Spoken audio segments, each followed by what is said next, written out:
Muy buenas noches, estimados participantes. Estamos ya reunidos aquí para el curso Asistente de Planillas y Recursos Humanos, ¿verdad? Les saludo una vez más la profesora Sabia Angélica Vaca Contreras y estoy pues gustosa de poderlos acompañar en el seguimiento de este curso. Vamos a ver un poco recapitulando los temas anteriores para que por ahí ajustar ciertos temitas, ¿verdad? También para que aprovechen en esta última clase, ya es la última clase en vivo, ¿no? Y pueden en esta oportunidad pues, plantear algunas consultas que tienen de este tema o de los temas anteriores, ¿sí? Así que pueden aprovechar en cualquier momento levantando sus manos. Yo voy a empezar ahorita ya prendiéndole los micrófonos, demorar en la atención hacia sus consultas. A ver, quiero ver, verificar si tengo activado. Aquí está. Ya están activados, ¿sí? En cualquier momento pueden alzar la mano y les doy el pase para que consulten o compartan alguna experiencia, ¿sí? Bueno, hemos desarrollado 4 sesiones ya y hoy vamos a desarrollar la sesión 5 titulada Beneficios Sociales, ¿sí?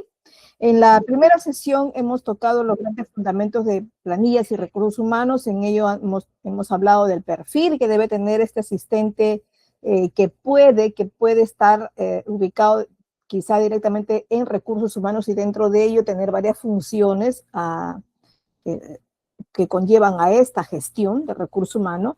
Y muchas veces el asistente de planilla a veces está en otra área, puede ser que esté en el área contable, en el área de finanzas, ¿no? O en el área administrativa quizá. Pero en muchos casos está en recursos humanos. En la mayoría de los casos está dentro del área de recursos humanos como gerencia, como jefatura o como dirección quizá, o quizás una coordinación, ¿verdad? La gran diferencia entre institución pública y privada es que la privada sí lleva generalmente su propia planilla, aunque también puede encargar a terceros a que lo realicen, ¿no? Puede encargar también a una empresa aparte que lo realice. Es decir, esta asistencia en planilla y recursos humanos también se puede llevar de manera como apoyo o de manera tercerizada o quizá considerado como un free, ¿no? Una persona que trabaja de modo libre. Sí, también puede ser de ese modo, ¿no? Como asesoría quizá. Ahora, en la institución pública va a depender de a qué tipo de gobierno va, ¿no? El gobierno central sí maneja sus propias planillas, los gobiernos locales o las instancias o las unidades donde se realiza específicamente un trabajo como es en el que yo realizo, en la institución donde yo estoy, que es una institución tecnológica pequeña, no se gestiona propiamente la planilla ahí, o sea, se hace el cálculo ahí. Se tienen que tener nociones, sí, porque se tiene que orientar a los colaboradores, ¿no? Sí, eso sí es cierto. Lo que tenemos nosotros, por ejemplo, es una encargada o encargado de control de personal, ¿no? Quien controla las partes de los ingresos, las salidas, las licencias, las inasistencias justificadas o injustificadas, ¿no? Para poder controlar justamente si esta entrada y salida fue correcta, ¿no? Es lo que hay. Y se gestiona la planilla en una entidad que es superior a la de nosotros, que en este caso es la Dirección Regional de Educación de la área metropolitana, ¿no? Dentro de ella. Entonces ahí es donde se gestiona y se elabora la planilla. Pero en ambos casos, en la que tenga de manera interna o en la que tenga de manera externa, se necesita conocer. ¿Por qué? Porque necesitamos de todas maneras orientar a estos colaboradores al buen entendimiento, en este caso de su sueldo, de su remuneración, porque sabemos que es un principio básico de la administración en general, ¿no? Y por tanto tiene que quedar del todo claro, ¿no? Inclusive cuando se postula, cuando estos colaboradores vienen como candidatos primero de una institución, entonces necesita tener todas las bases completas, es decir, necesitan conocer no solo cuáles van a ser sus funciones, sino también cómo va a ser el cálculo de sus remuneraciones, ¿no? Entonces necesitan gestionar esto. Hemos hablado en la segunda sesión de la gestión propia del personal. ¿De qué hablamos aquí? Hemos hablado de esta función principal que tiene recursos humanos, que es el reclutamiento, ¿no? Y la inducción que necesita hacer a este trabajador hacia la empresa para que en el menor tiempo posible sea productivo, ¿verdad? Y dentro de ello también se habló del desarrollo que puede tener dentro de la institución y las capacitaciones en las que puede estar incluido dentro de ella, como parte de su desarrollo también. La diferencia entre desarrollo y adiestramiento, capacitación, son dos palabras muy, muy distintas, ¿no? El desarrollo va acompañado de la capacidad de hacer crecer al trabajador, en el caso de la empresa, de lograr en el trabajador un crecimiento dentro de ella, es decir, un ascenso, un nuevo puesto de trabajo que le beneficie a algún desarrollo profesional y también económico, ¿no? Es decir, que pueda ascender dentro de ella, ¿no? Hay empresas que no pueden ofrecer esto porque su crecimiento es lento o es muy pequeña y no logra pues tener un crecimiento tal que le permita crear nuevos puestos de trabajo, ¿no? Esto también puede ser una dificultad para la gestión de personal, pero es lo ideal, que crezcan juntos, ¿no? Luego hemos hablado del manejo de software de planillas, hemos hablado de varios diferentes sistemas que se manejan, tanto el privado como el público pueden tener algunos sistemas personalizados, ¿no? Pero y si no los tenemos, en algún caso porque quizás sea chica la institución o porque no disponga de un sistema de esto, o recién un emprendimiento está empezando y necesito apoyar en esta parte de gestión de pagos, entonces puedo crear mi propio sistema en un básico de Excel, ¿no? Pero no es tan básico porque de todas maneras dentro de ello tocan fórmulas, ¿no? Entonces a un nivel intermedio, avanzado, podría ser que esté. En la sesión anterior hemos hablado de las retenciones laborales, de esta gran definición que tiene las categorías, en este caso que son de tributación, y que hace que el trato con ellos del cálculo de su impuesto sea diferente para cada uno, ¿no? Sobre todo por el pago del impuesto a la renta, ¿no? Sabemos pues que tenemos dos grandes categorías de remuneraciones, de ingresos de los trabajadores, ¿no? Considerando que una de ellas se trata de un trabajador que está netamente en planilla y se ciñe a una hora de trabajo, un trabajo horario, es un ingreso de una hora y de una salida también, ¿no? Y ese trabajador es el que sí tiene un vínculo laboral directamente con la empresa. En cambio, el otro, que es más independiente, que hace trabajo para la empresa, pero lo hace de manera eventual o solo en base a un proyecto determinado, ¿no? Que pueden ser profesionales, pueden ser encargados de oficios, como pintado, por ejemplo, del local, y que hacen su obra, realizan su producto y se acabó, en este caso, el compromiso no laboral, sino el compromiso de pago por el servicio que da, ¿no? Ahora, tocando esto y de repente preguntándoles a ver si quedó claro, ¿no? Tenemos en esta parte dos categorías, ¿no? Hablamos de la cuarta categoría y de la quinta categoría, ¿verdad? Sabiendo que una de ellas se refiere al trabajador independiente y el otro se refiere al trabajador que sí depende de la empresa, o sea, el dependiente, ¿cierto? ¿Cuál de ellos es el independiente y cuál de ellos es el dependiente? ¿La cuarta o quinta categoría? Me comparten en el chat o alzan la mano para comentar, ¿sí?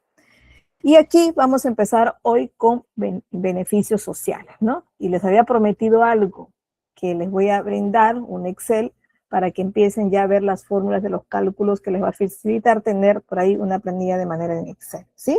Así que vamos a tocarla hoy y al final de la clase se la voy a encargar a GK para que se las comparta, ¿sí? Empecemos entonces ya con beneficios sociales. Vamos a recapitular algunos principios, algunas lecciones para que estén claras, ¿ya? Habíamos hablado, no, creo que no habíamos tocado, pero se sabe que a veces, bueno, que sabemos que todos los trabajadores no trabajamos 24/7 para empezar, ¿no? En nuestra empresa podrá estar disponible 24/7 dividiendo los horarios, sí, la disponibilidad de los trabajadores hacia el usuario que los pueda atender las 24 horas del día, sí, y los 7 días de la semana, sí, eso está muy bien y se entiende que una empresa puede lograr eso, ¿no? Es imposible trabajar 24/7, ¿verdad? ¿Qué se hace? Se tiene sus días de descanso, se tiene los días feriados, también que es obligatoriamente legalmente descansable, y se tiene también en algunos casos en la institución pública días no laborables y recuperables que no son feriados, ¿no? De eso también hablaremos, si merecen descuento, no merecen descuento, tienen que recuperar o de qué se trata, ¿no? Y hablaremos también de los sistemas de salud, ¿no? No solo un trabajador podría tener derecho solo a atenderse en salud. Algunas empresas pueden ofrecerle la atención en una institución de salud privada, ¿no? Y ahí se forma, pues, en este tipo de seguro que se llama EPS, ¿no? Donde pueden atenderse en clínicas privadas. Bueno, empecemos aquí por cada una de estas definiciones para que quede muy claro al momento del cálculo, ¿sí? Voy a revisar ahorita si alguno de ustedes tiene alguna consulta para ver si quieren compartir o han alzado la mano. Vamos a ver por aquí. Ya, y en el chat, a ver, alguien me ha contestado cuáles esos casos de cuarta categoría y quinta categoría y cuál de ellos es dependiente o independiente. A ver, quisiera que me comenten, somos más de 30 aquí y quisiera que me relacionen cuál es el tipo de categoría, de cuarta categoría y de quinta categoría y cuál de ellos se refiere al trabajador dependiente o independiente, ¿sí? Así que por ahí me van compartiendo y con eso me estaría tranquila de que esta base les quedó clara, ¿sí? Veamos por aquí, bueno, principios básicos del derecho del trabajador, ¿no? Ya hablando un poco de derecho laboral. El derecho, y ahí nos comenta Paulita, cuarta categoría y quinta, cuarta es independiente y quinta es dependiente. Así es, quinta categoría se refiere al trabajador que tiene un horario fijo dentro de la empresa y el independiente no, ¿verdad? Entonces el independiente es cuarta categoría. Muy bien, Paulita, gracias. Bien, ¿qué dice acá hablando de principios del derecho del trabajador? Dice, el derecho del trabajo en Perú, en este caso, se fundamenta en una serie de principios, ¿verdad? Que buscan siempre proteger los derechos del trabajador y garantizar condiciones laborales justas y equitativas, ¿no? Por ahí decimos, pues, que nadie está contento con su remuneración en ningún lado. Y eso no indica que por eso no hagamos bien nuestro trabajo, ¿no? Puede ser parte de la aspiración natural que tiene todo ser humano, de no quedarse contento con lo que tiene, sino de repente buscar alguna mejora también. Y ese impulso sí es positivo y bueno para ustedes mismos y para la empresa, ¿no? Entonces, por ahí, por eso es que cuando a veces convocamos o abrimos un perfil laboral o un puesto de trabajo, tenemos que clarificar siempre cuál va a ser ese perfil, cuáles son las funciones que van a tener, el horario en que se va a desempeñar y también cuánto es la remuneración propuesta para este puesto, ¿no? Entonces, eso tiene que estar clarísimo. Las fechas de pago cuando uno ingresa también tienen que estar claras, ¿no? Porque la remuneración es un principio básico administrativo en general, ¿no? Entonces, por eso lo tenemos que tener claro. Bueno, lo que se intenta tener de manera equitativa, porque la verdad es que la equidad perfecta a veces no existe, ¿no? No podemos en nuestra familia tratar a todos los miembros de la familia de la misma manera, ¿no? Y a veces se nos dice a las madres de familia, ¿quieres a todos tus hijos por igual? Yo creo que en la intensidad es igual para todos, pero no puedes expresarte de igual modo a todos, porque cada uno es una persona distinta y algunos requieren algún empuje distinto en afecto, en hablar, en dar indicaciones, en comunicarse, ¿no? Entonces cada persona es muy distinta y por lo tanto no se logra esta equidad completa, ¿no? En el hogar, entre los amigos, entre los estudiantes, entre su grupo estudiantil. De repente no les pasa que a veces cuando ustedes forman equipo, se dan cuenta que algunos tienen que dar una indicación de una manera y a otros de otra. Igual pasa en el equipo de trabajo, ¿no? Si uno lidera un grupo de trabajo, como en mi caso tengo practicantes, tengo algunos terceros y compañeros de trabajo, ¿no? Y conformamos un equipo, ¿no? Que al final sabemos que tenemos que llegar a una finalidad, tenemos un objetivo todos, en este caso de la institución, ¿no? Pero ¿qué pasa cuando quieres coordinar el trabajo y eres el líder? Una reunión, explicas a todos en un contexto de lo que se quiere lograr, se explican las metas, se explica el procedimiento, pero por ahí tienes que dar alguna explicación extra a cada uno cuando si eres líder tienes que dar una función distinta a cada uno y tienes que enfatizar un poco más, ¿no?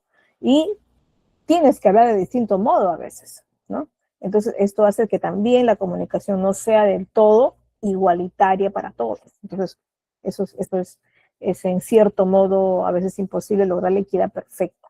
Pero sí tenemos que orientarnos a esto, ¿no? Porque en esto se basa la justicia, ¿no?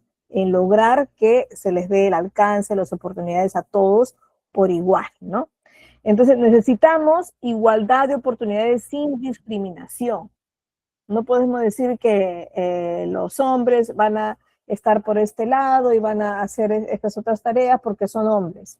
Y a ellos no les vamos a encargar de repente que en el evento cocinen, como antiguamente se decía, ahora no, los hombres creo que cocinan mucho mejor que las mujeres en muchos casos, ¿no?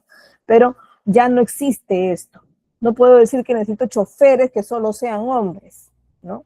O que tener secretarias que solo sean mujeres. Ya no, ¿no?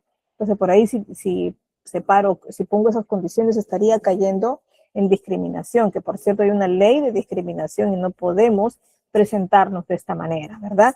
¿Qué más? Tiene un carácter irrenunciable. El sueldo tiene un carácter irrenunciable. Hablando de la equidad, de la igualdad de oportunidades sin discriminación en el sueldo, por ejemplo, ¿no?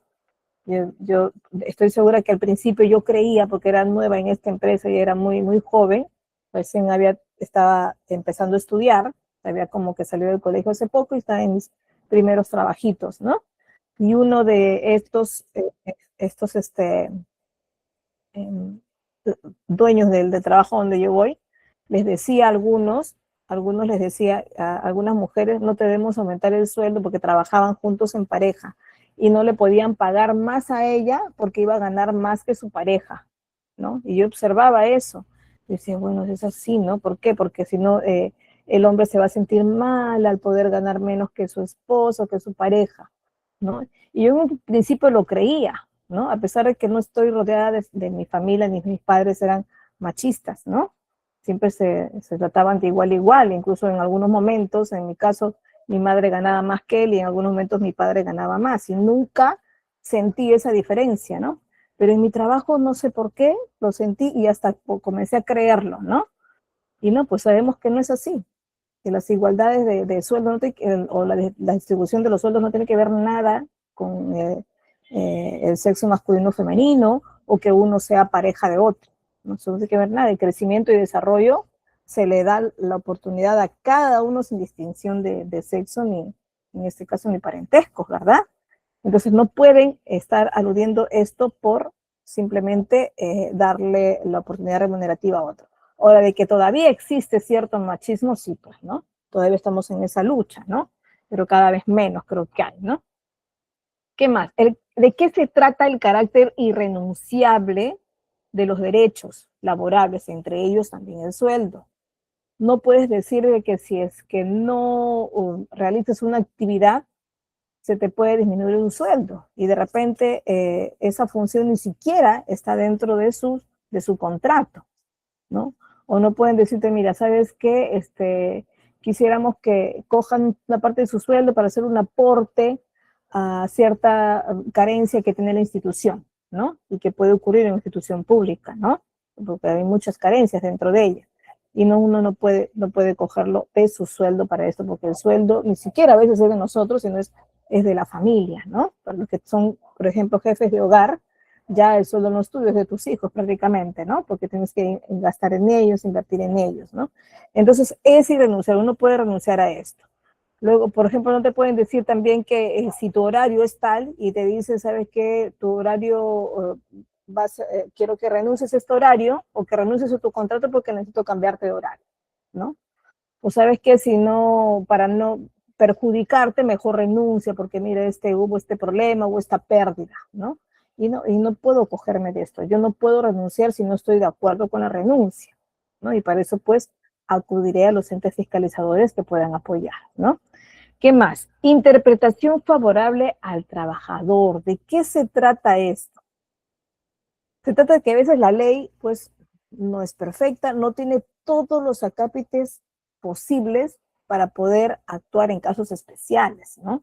Si una ley no indica algo específico, entonces la institución, en este caso la empresa, puede plantearlo como norma complementaria dentro de sus documentos normativos, ¿no? En este caso en un reglamento interno, por ejemplo. Sí lo puede poner, pero si no lo pone, y hay alguna posible falta del trabajador ahí o está en discusión la falta, ¿no? O de repente la parte favorable a la empresa, entonces siempre se actúa en favor del trabajador. Como por ejemplo, ¿no? ¿Qué pasa si no existe en la norma cómo recuperar el horario que tienes de inasistencia? Y te dice que es recuperable, ¿no?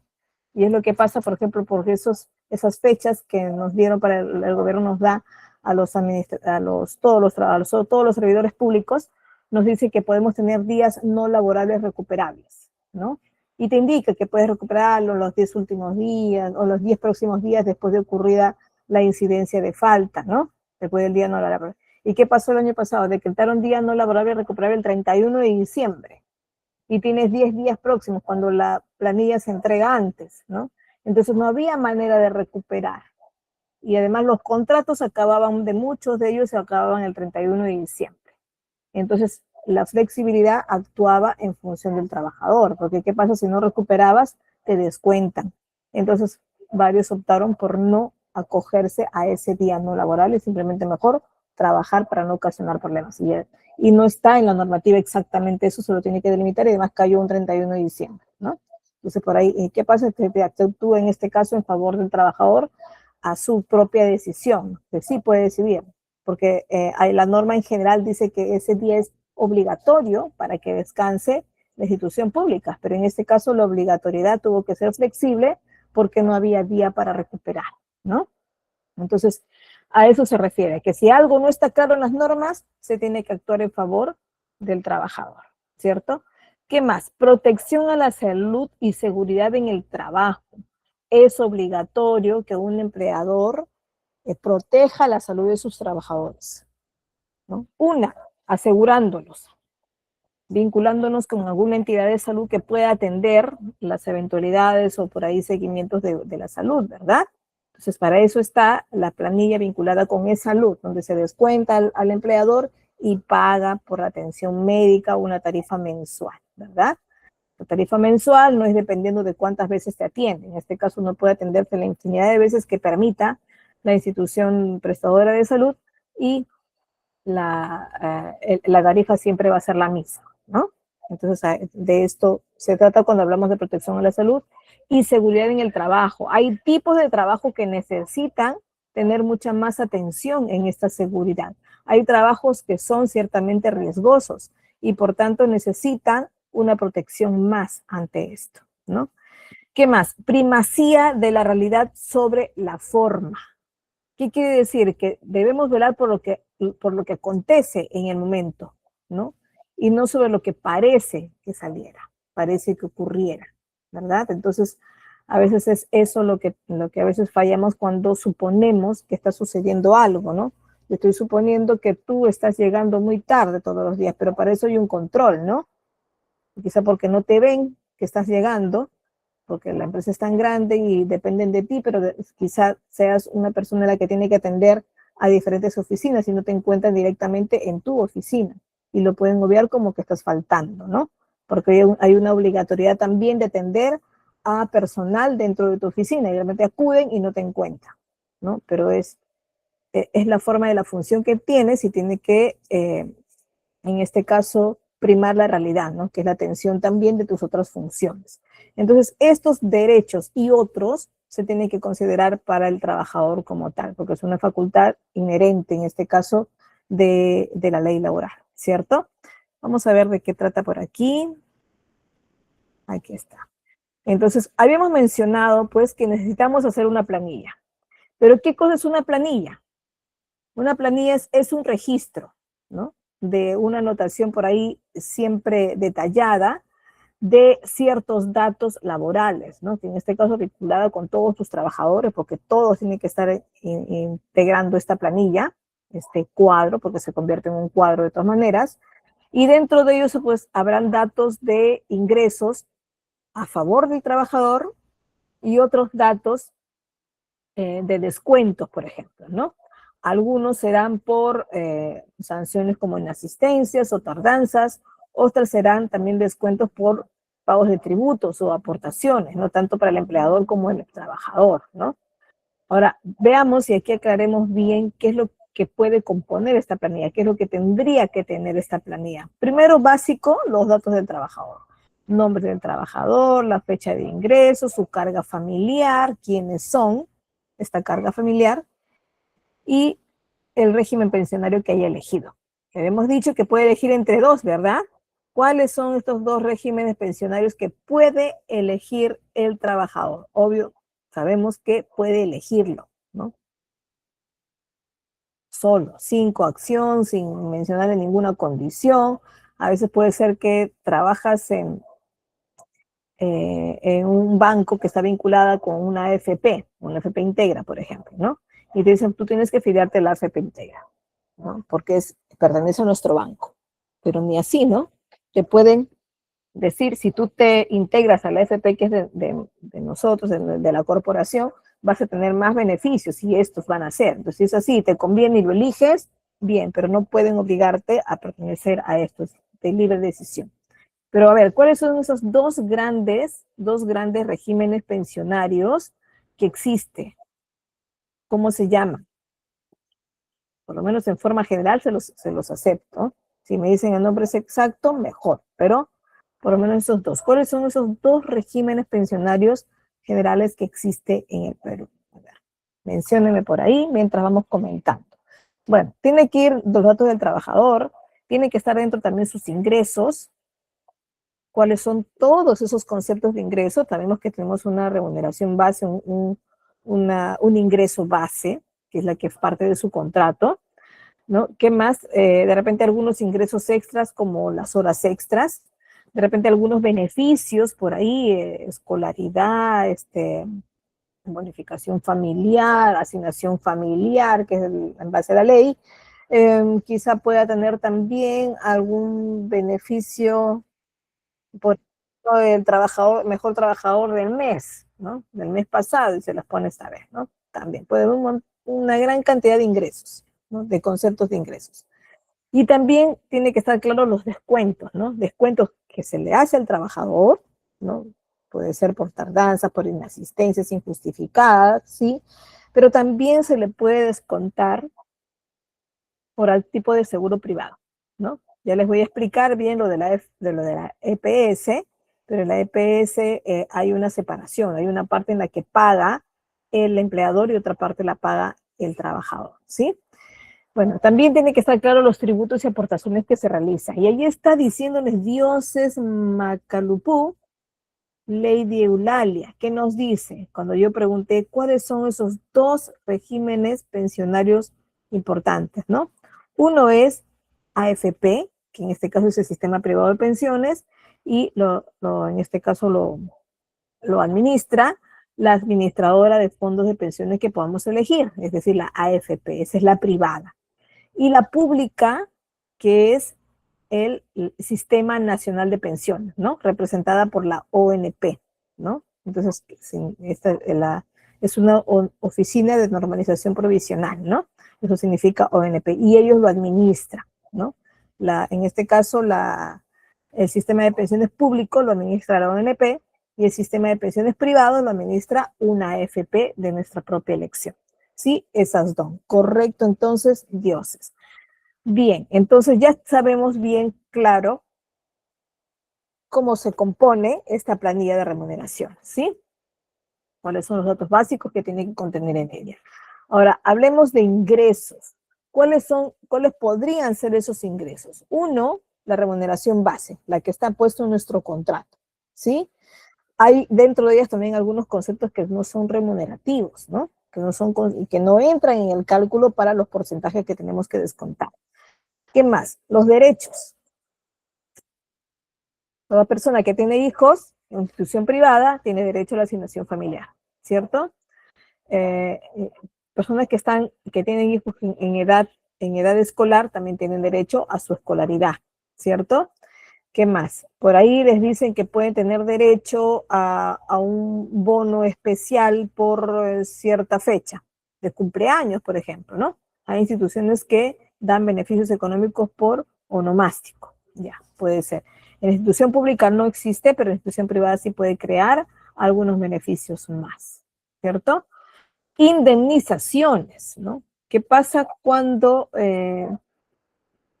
una madre de familia haga un juicio de alimentos y pide, pues, que en este caso se descuente de la remuneración de su esposo y que vaya a favor de ella, ¿no? También puede ser una indemnización, en este caso al esposo se le descuenta y se le pone como aporte, ¿no? ¿Qué más? Y otros beneficios, ¿no? Que pueda elegir la empresa o que sean de ley también. A ver, vamos a ver por aquí. Bueno, dentro de la normativa del Ministerio de Trabajo, en su artículo 3, la LPCL, nos dice que el íntegro de lo que el trabajador recibe por sus servicios, en dinero o en especie, cualquiera sea la forma de denominación que tenga, siempre que sea de su libre disposición, va a ser una remuneración, ¿no? Yo no puedo decir, ¿sabes qué? De tu sueldo cada mes vas a dejar para tu canasta familiar de fin de año, ¿no? Esto no es obligatorio. ¿Sabes qué? Necesitamos hacer, en la institución se realiza una rifa al año para aportar a la Navidad de los niños de cierto hogar, ¿no? Esto tiene que ser voluntario, no puede ser obligatorio. ¿Por qué? Porque la remuneración es intocable. Tiene que decidir el trabajador si deseo colaborar, si puedo colaborar, ¿verdad? Pero no pueden obligar. Entonces es de libre disposición del trabajador, ¿no? ¿Qué más? A ver. ¿Qué nos dice el Decreto Supremo 006 del 2024 del Ministerio de Trabajo? Nos habla de la remuneración mínimo vital, ¿no? A partir de primero, esto puede cambiar cada año, pero a partir de enero de 2025 es 1.130, ¿no? De ahí quizá sí, está anunciándose que para el 2026 va a ser otra, ¿no? Que todavía no lo tenemos claro, pero va a haber una diferente remuneración mínima vital y que esto de hecho va a apuntar a elevación de los sueldos, ¿verdad? Entonces, pasa? Se incrementó. Generalmente es cada año que se incrementa en función de la UIT, ¿no? Pero en este caso se basó en 1.130 soles. Y esto es básico conocer para cuando uno hace cálculo de asignación familiar, ¿no? La asignación familiar no va a depender de cuánto gana uno. Es un porcentaje fijo sobre una remuneración vital, así tú no ganes la remuneración vital, ¿no? Si tú ganas 5.000 soles en un mes, no quiere decir que te van a sacar el porcentaje de tus 5.000 soles, sino solo se saca el porcentaje de los 1.130 que es el sueldo mínimo, ¿no? Y aquí vamos a ver, la asignación familiar, ¿qué cosa es? Los trabajadores, en este caso, de la actividad privada es la que tienen este beneficio. Y ellos van a percibir o perciben un equivalente a 10% del ingreso mínimo legal, ¿no? Por todo concepto de asignación familiar, ¿no? Que vamos a definirlo aquí. ¿Quiénes tienen derecho? Tienen derecho a percibir esta asignación familiar los trabajadores que tengan a su cargo uno o más hijos menores de 18 años, ¿no? Menores de edad, ¿no? Ahora, en el caso de que el hijo cumpla su mayoría de edad y se encuentre por ahí efectuando estudios superiores universitarios, este beneficio se puede extender. O sea, puede el joven tener más de 18 años y sus padres podrán recibir la asignación familiar pasados sus 18 años. ¿Hasta cuándo? Hasta un máximo de 6 años posteriores al cumplimiento de su mayoría de edad. ¿Por qué? Porque ¿qué pasa cuando el joven cumple sus 18 y generalmente pueden estar recién iniciando los estudios superiores? Entonces todavía son dependientes, todavía dependen de que alguien les apoye en estos estudios, ¿no? ¿Y por qué se prorroga los 6 años? Porque generalmente si eligen una carrera, por decir, tecnológica, solo estudian 10 años, ya, ¿no? Pero ¿qué pasa si eligen una carrera universitaria? Esto es un poco más largo, son 5 años de carrera, un año más para sus trámites de bachiller y licenciatura, y bueno, ahí recién termina, ¿no? Entonces sí se puede extender en este caso, si sumamos los 6, se podría extender hasta los 24 años. Ojo, se extiende si sigue estudiando. Si no sigue estudiando, entonces deja de percibir esta asignación familiar superado los 18 años del hijo, ¿cierto? Entonces, este es el cálculo. Entonces, si estamos en una remuneración mínima vital de 1.130, el 10% de 113, entonces esa será el beneficio asignación familiar. Es una cantidad fija. No es que si gano 5.000 soles me van a dar el 10%, ¿no? No es así. Quiere decir que igual vas a recibir los 113 soles, ¿sí? Pero ¿qué pasa si gano menos? Bueno, si ganas menos ya no entras ni siquiera en planilla, me parece, ¿no? Pero siempre va a ser 113. La institución privada y pública, los dos, no, lamentablemente no. Solo la institución privada, ¿no? ¿Qué más? A ver, vamos a ver por aquí. Ya. Acá viene una aclaración de la asignación familiar. Ojo, es un pago completo. ¿A qué se refiere? El trabajador deberá, dice, pagar el monto completo, así el trabajador únicamente haya trabajado un solo día en el mes, siendo computable para beneficios sociales y aportaciones según corresponda. Por ejemplo, estamos hoy día 18 de diciembre. Un trabajador ingresa a laborar en alguna institución privada, bajo contrato, ojo, bajo contrato en planilla, tiene que estar en planilla, no alguien que tiene recibo por honorarios o que entra eventualmente, no merece su asignación familiar, ¿verdad? No entra como un vínculo directo, no es dependiente de la empresa, ¿no? El que genera recibo por honorarios es un trabajador independiente. ¿Qué pasa si el trabajador ingresa a laborar a ver, hoy estamos 18, la siguiente estamos, bueno, que ingresa a trabajar un 28 de diciembre. Ya. Sus días entonces con vínculo reciente será, en diciembre será 28, 29, 30 y 31 de diciembre. 4 días trabajados. Y le pagan al siguiente mes, de repente los primeros días, ¿no? Primero o 2 de enero está cobrando, ¿no? Generalmente, de repente tiene otra fecha más prolongada. ¿Y recibirá su asignación familiar por diciembre? Claro que sí, sí. Inclusive a veces cuando un trabajador tiene solo 4 días laborando, se les dice te va a pagar todo junto, ¿no? Estos 4 días y el mes completo de la siguiente semana que vas a empezar. Bueno, y se le pagará pues quizá el 31 de enero, 28 de enero o el 31 de enero, ¿no? ¿Y qué pasa? Le va a pagar todo junto, sus 4 días laborales de diciembre y sus días de enero completos, su mes completo, ¿cierto? ¿Y qué pasará con la asignación familiar ahí? ¿Cuánto cobrará de asignación familiar? A ver, si ha trabajado desde el 28 de diciembre hasta el 31 de enero que tiene que computarse su sueldo. ¿Cuánto recibirá de asignación familiar si tiene, en este caso, hijos menores de edad? A ver, pónganmelo ahí en el chat. ¿Cuánto? O coméntenme también. A ver, ¿cuánto va a cobrar de asignación familiar? Sabiendo que la asignación familiar es siempre solo su 113, ¿sí? A ver, mientras continuamos hablando por aquí, ustedes van calculando, van pensando en este problema y me responden en el chat, ¿no? ¿De qué se trata cuando hablamos de valor de día efectivo de trabajo, ¿no? Para los efectos del cálculo, el valor del día efectivo de trabajo se obtiene dividiendo la remuneración ordinaria, o sea, la que figura en tu contrato, percibida en forma semanal, por ejemplo, quincenal o mensual, según lo acordado, entre 7, 15 o 30 días. No, pero el mes tuvo 31. O este mes tuvo 28, nada más fue febrero. Entonces, que se divide entre 28 y según eso paga mis horas extras. Me conviene que lo dividan mejor entre menos días del mes, porque mi sueldo diario, mi remuneración diaria sale más, ¿verdad? No, este febrero me tienen que dividir nada más entre 28. No es así, te tienen que dividir, si lo calculan, si tú trabajas o cobras de manera mensual, entonces te tendrán que dividir entre 30, siempre. Por más que un mes haya tenido 28 días, 31 días, siempre va a ser entre 30, ¿sí? ¿Qué pasa si ganas semanalmente? Pues tu remuneración por día va a ser dividida entre 7, ¿no? Si te pagan de manera quincenal, pues lo van a dividir entre 15, ¿sí? Te va a hacer el cálculo por día, porque en algunos momentos vas a necesitar hacer el cálculo por día, el valor efectivo por día, para en base a eso hacer el cálculo de tus horas extras, ¿ya?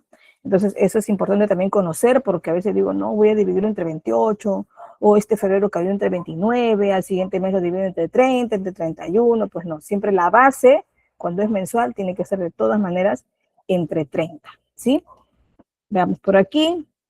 Ya, aquí tenemos que velar por estos conceptos. A ver. Ingresos de carácter no remunerativo, o sea, los ingresos que te los dan, dentro de tu boleta también figura, te lo depositan a tu cuenta sueldo, pero no son computables, es decir, no se calcula los impuestos, por ejemplo, que tengas que pagar, no se calcula la AFP que tenga que descontarte para que tengas tu aporte de pensiones privadas, para calcular lo de la ONP, que es el Sistema Nacional de Pensiones, no. Son cálculos que son ingresos para ti o para tus trabajadores, estás como asistente para asesorarlos, pero que no son considerados remunerativos y por lo tanto no son computables. Por ejemplo, las gratificaciones extraordinarias u otros pagos que sean entregados por el empleador ocasionalmente a título de liberalidad, ¿no? Entonces, su otorgamiento no debe guardar relación con la contraprestación del servicio efectuado por el trabajador. Es decir, te entregan un dinero o una gratificación extraordinaria como un premio, por ejemplo. Te dicen, ha sido destacado como el mejor trabajador del mes y se han ofrecido al mejor trabajador del mes un premio, en este caso económico. Y esto no tiene que ver nada con tu relación directa de tu servicio. O sea, sí, está relacionado porque has trabajado mejor, pero has destacado, ¿no? Y ha sido considerado una remuneración que en este caso no es computable. Entonces, no se calculará en base a esto. El costo o valor de las condiciones de trabajo deben ser otorgados en una cantidad razonable para el cabal desempeño de su labor, sin constituir ventaja patrimonial, como son la movilidad, los viáticos, los gastos de representación, vestuario que te permitan gastar y que te lo van a reponer. Bueno, esos no son computables, no es parte de tu sueldo, ¿no? Dice, ¿saben qué? Hay un evento, necesito que te vistas así, cómprate el terno en tal sitio, nos traes la boleta y te lo devolvemos, ¿no? Te lo vamos a devolver como parte del día que te pagamos tu sueldo, ahí te damos la devolución como beneficio adicional. También en eso necesitas tú reunirte en un desayuno y tú mismo lo organizas de repente e invitas a desayunar o tal o cual para la firma de un convenio, ¿no? Entonces haces unos gastos de representación ahí, ¿no? Y seguramente que también invitas a la persona con quien vas a firmar el convenio. Entonces esos gastos de representación tampoco son como remunerativos. Te pueden decir, gástalo y te devuelvo, ¿no? Y sí, si la política está de acuerdo contigo y además sabes que la empresa te cumple, entonces se realiza, ¿no? Y te lo depositan a tu cuenta también. A tu cuenta sueldo, sí. Y en tu boleta incluso de pago puede estar, ¿no? Pero vas a notar que no está en el cálculo para el cobro de tu AFP, por ejemplo, ¿no? Ni siquiera para la empresa se calcula ahí para que paguen su salud, porque ellos son los que pagan el 13%, ¿verdad? Entonces, estos gastos no son computables. ¿Qué más? La asignación o bonificación por educación, ¿no? Se te da un dinero para que puedas capacitarte. Se te paga la educación en este caso, algún diplomado o algo de esto, y además se te paga el refrigerio que tienes que consumir por acudir a esta capacitación o conferencia o lo que fuere, ¿no? Entonces también eso es no remunerativo, ¿no? Entonces tiene que ver con una capacitación que de hecho va a ayudarte a que seas más productivo en tu empresa, que realices mejor tus funciones, sí, pero no es exactamente la labor que tengas que realizar dentro de la empresa. Me pueden pagar algo adicional porque en la empresa, en base al trabajo que hice, al proyecto, además tuve que reunir a trabajadores y yo destaqué en esto, bueno, pero está dentro de mi tarea, ¿no? Y por más que lo hayas logrado algo más por esto, pues no, al menos de que haya un premio por logro, ¿no? Y mucho más que lo has hecho dentro de tu horario de trabajo, ¿no? Fuera del horario ya sería llamado hora extra, y eso sí es computable, ¿no? La entrega de bienes de la propia producción de la empresa. Hay empresas que tienen la política de entregar a sus trabajadores parte de su producción, ¿no?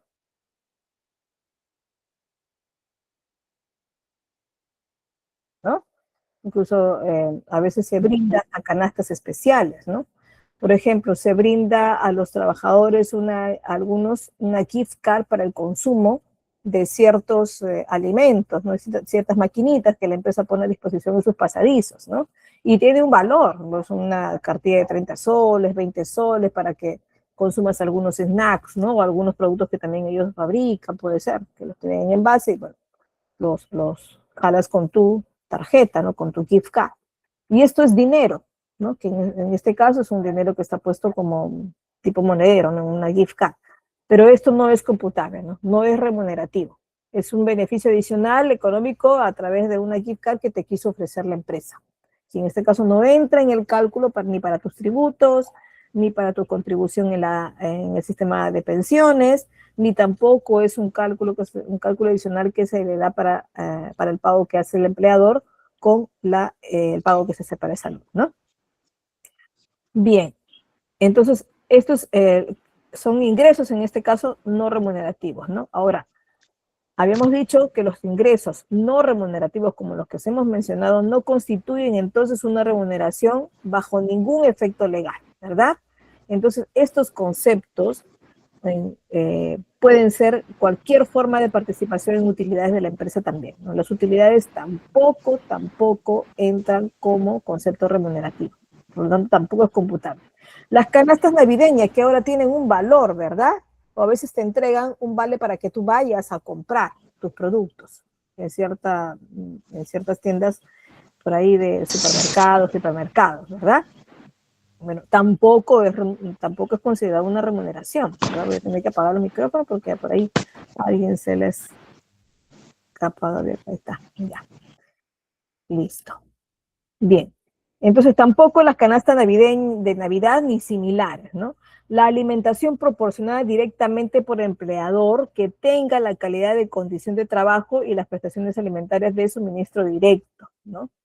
Por ejemplo, hay empresas que ponen cerca de las oficinas, lugares con canastas de frutas, ¿no? Que pueden consumir, por ahí sus empanaditas, su cafecito, que pueden servirse a libre disposición de sus trabajadores. Tampoco, por más que eso tenga un valor, no se calcula como remunerativo, ¿verdad?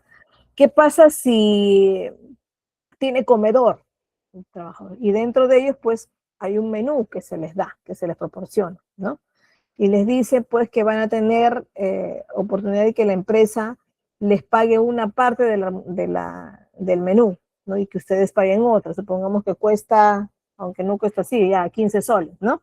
15 soles, puede la empresa pagarles 10 y el trabajador que pague 5 soles, ¿no? Entonces él va y hace efectivo esto o lo dice que les descuenten en planilla, ¿no? Y bueno, se los descuenta como planilla, pero no entra en el cálculo remunerativo, ¿no? Ni tampoco el aporte que hace la empresa, ¿no? Las asignaciones o bonificaciones por cumpleaños, matrimonio, nacimiento de hijos, fallecimiento, o aquellas que son de semejante naturaleza, ¿no? Hay empresas que dicen que hay una bonificación que se le da por cumpleaños, ¿no? En base a eso tampoco se calcula ningún tipo de aportación y tributo. Por nacimiento de los hijos, ¿no? También se menciona, hay una bonificación también por fallecimiento de algún familiar directo o algún tipo de asignación especial también, ¿no? Aniversario, no sé, cualquier festividad que te ofrece la empresa que no tiene que ver nada con el trabajo directo que haces con ella, ¿no? Es con el vínculo adicional que te quieren dar un premio, pero que no tiene que ver nada con el trabajo, con la función que se te da. Entonces, por lo tanto, tampoco es computable y por lo tanto no se considera remunerativo, ¿no? El tiempo de trabajo, aquí hablaremos de las horas extras, ojo con esto, acá hay que prestar mucha atención sobre la jornada de trabajo, sobre todo para las horas extras, ¿no? ¿Qué cosas son las horas extras? Es el tiempo trabajado, sí, ¿no? Que excede de la jornada diaria, de la jornada normal, la jornada diaria o semanal, ¿no? A esto se le considera hora extra o se le considera en realidad en general el sobretiempo, ¿no? Y se abona pues con un recargo a convenir, siempre es a convenir, ¿no? Por ahí se ponen de acuerdo los trabajadores mediante documentos de hecho normativos, ¿no? Para las 2 primeras horas no podrá ser inferior, es decir, que puede ser superior, no podrá ser inferior al 25% por hora, en este caso calculado sobre la remuneración percibida por el trabajador en función al valor de hora correspondiente. ¿Y cómo calculo esto? Me dicen que voy a ganar 1.130, supongamos, ¿no? Un sueldo mínimo. Ya, esos son por mis 8 horas de trabajo diario, ¿no? Entonces, pero esto es mensual, lo divido primero, si me van a pagar mensual, lo dividiré entre 30, me sale la hora por día. Y eso lo dividiré entre 8 horas, que son las 8 horas laborables, ¿verdad? y ese sería el costo por hora, ¿no? ¿Y qué dice? Para las 2 primeras horas no podrá ser inferior al 25% por hora, es decir, calcularé el 25% de esta cantidad, ¿no?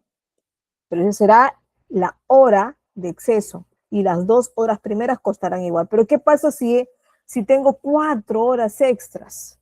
Entonces las 2 primeras costarán 25% más. Y las siguientes horas restantes, que puede ser la tercera, la cuarta o la quinta hora, costará el 35%, ¿cierto? Entonces costará cada una de ellas un poco más.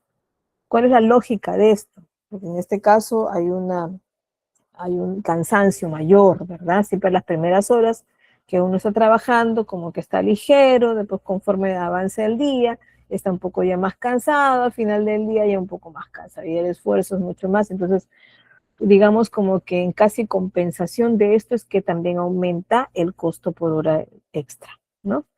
Nada supera tu descanso. De hecho, ninguna pago de hora extra va a compensar totalmente ese tiempo extra que brindaste. Eso es verdad, ¿no?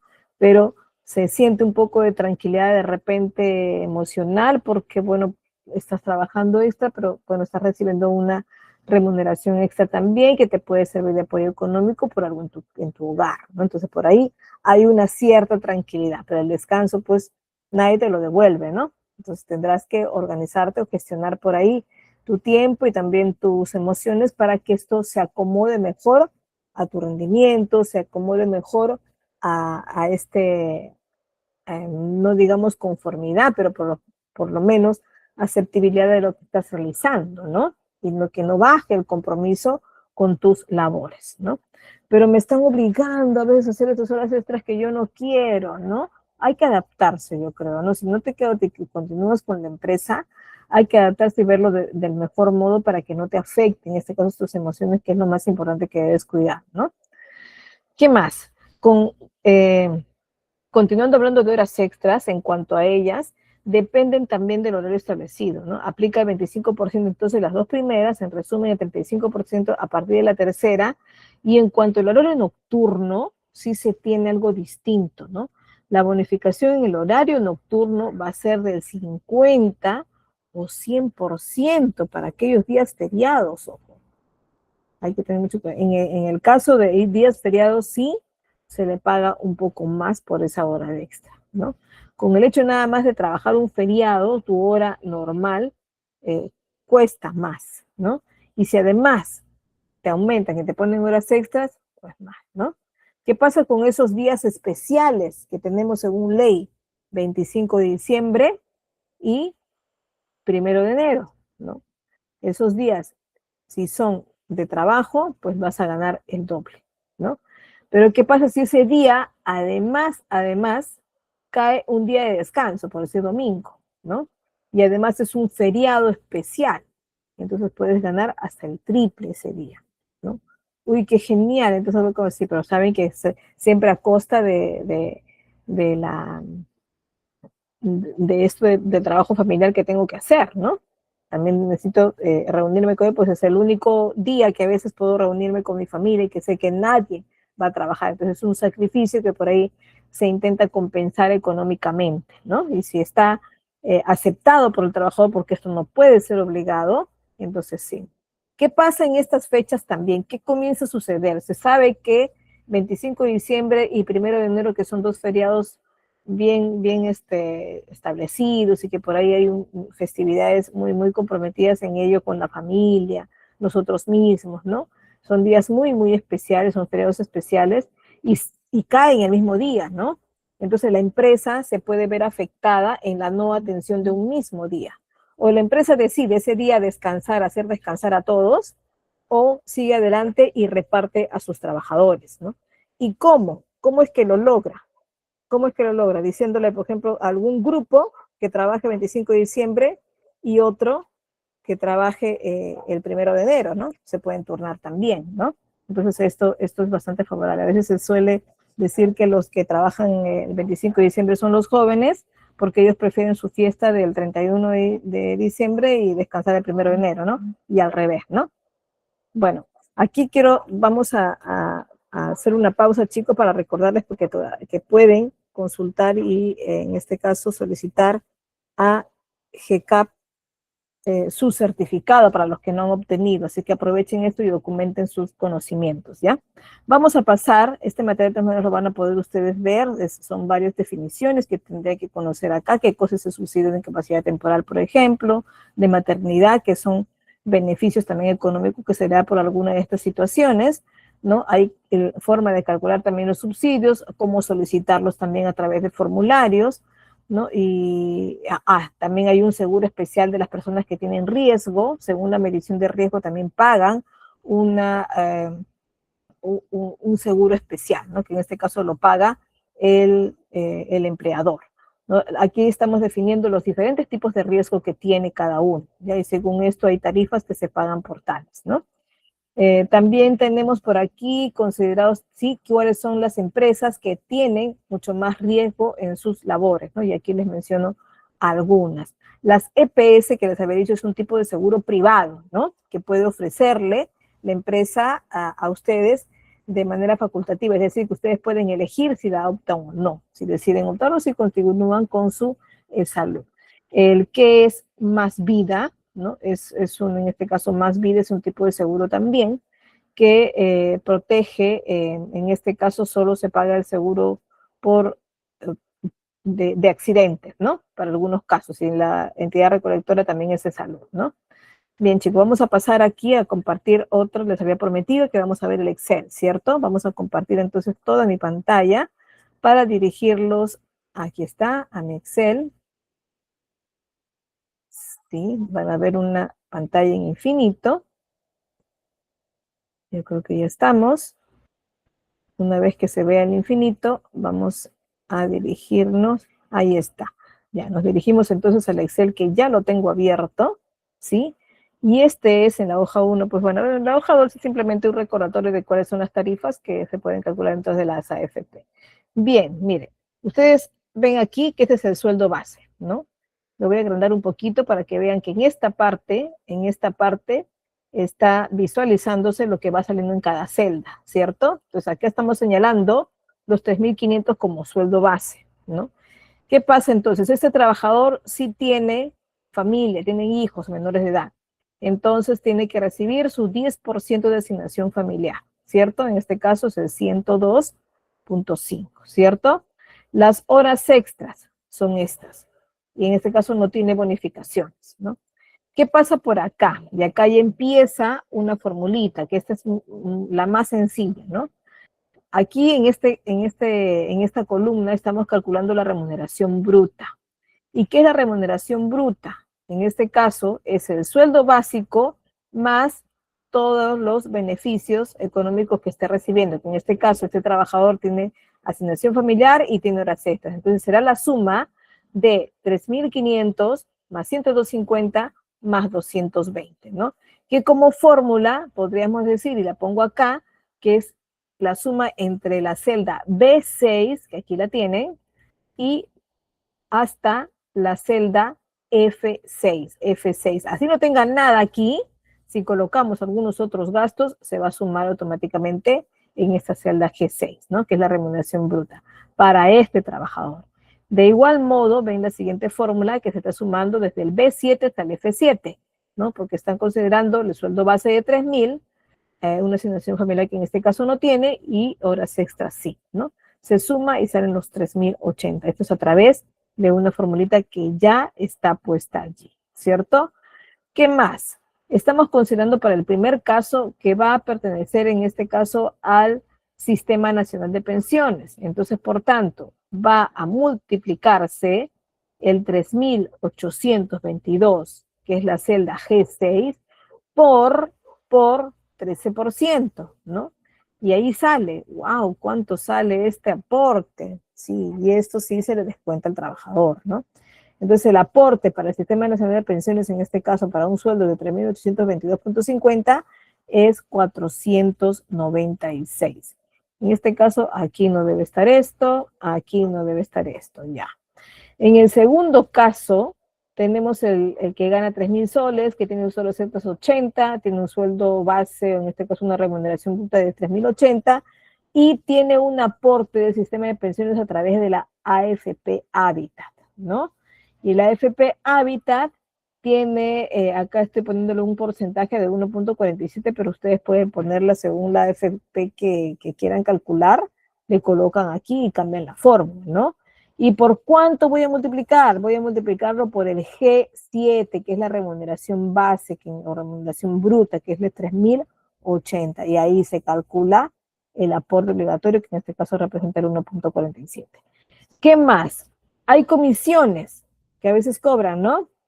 Ya, en este caso la comisión es 10%, ahí está. Entonces, el aporte a la AFP para este trabajador será de 353.28. ¿De dónde sale esta suma? Del total de descuento. Será en este caso desde la celda H7 hasta la L7, ¿verdad? Según todos los aportes que pueda tener, ahí está. Y sí, son descuentos que se hace al trabajador, ¿sí? No hay modo. Así es. ¿Qué más? La remuneración neta. Entonces ya tengo los ingresos del trabajador, tengo las retenciones del trabajador y puedo calcular la remuneración neta. La remuneración neta habíamos dicho que es la remuneración bruta, ¿no? O sea, ese total de 3.822 menos el total de descuentos, ¿no? Que aquí está, y por fórmula ahí está, que es 6 menos M6, y sale ahí su remuneración. ¿Listo? Bien, ¿qué más? ¿Qué más tenemos por acá?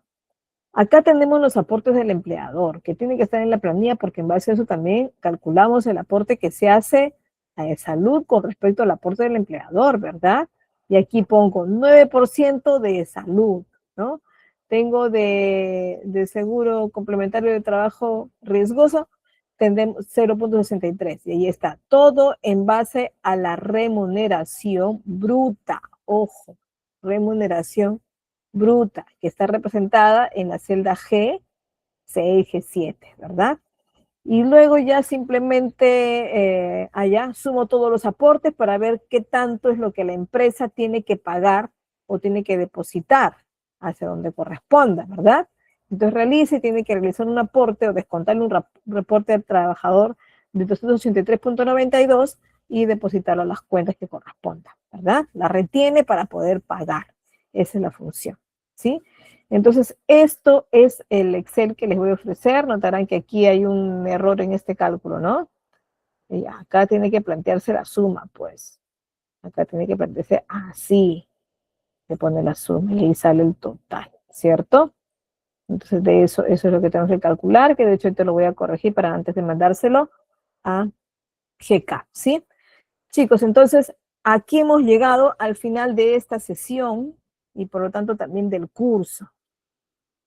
Les agradezco bastante por su participación, por su entrega a este aprendizaje, chicos, y los felicito, pues, que hayan llegado hasta esta etapa, ¿no? Y hasta este compromiso de poderse enrumbar en capacitaciones como las que ofrece GCAP.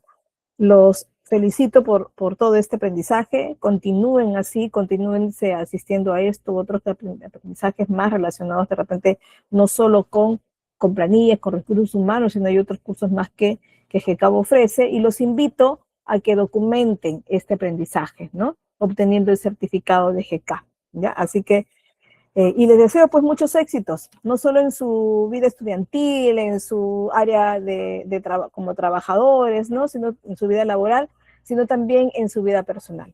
Nos vemos entonces hasta otra oportunidad que espero encontrarlos, ¿sí? Hasta luego, muchas gracias.